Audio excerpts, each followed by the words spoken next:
आयत 220 सूरह बकरा, जो कुरान शरीफ की दूसरी सूरत है, ये मदीना मुनव्वरा में नाजिल हुई और इसकी आखिरी आयत हुजूर अकरम हज़रत मोहम्मद मुस्तफ़ा सल्लल्लाहु अलैहि वसल्लम को मेराज में अता हुई।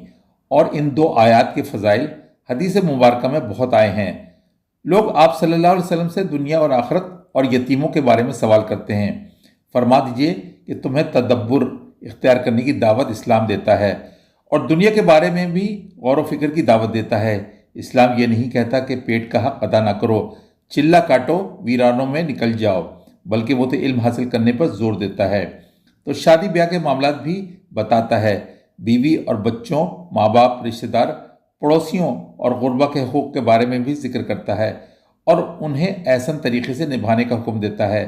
साथ ही साथ आखिरत के बारे में भी तैयारी का हुक्म देता है। इसकी मिसाल बहुत सारी हैं, जहाँ एक मुनासिब रेशो और प्रोपोर्शन ही कामयाबी की अलामत समझा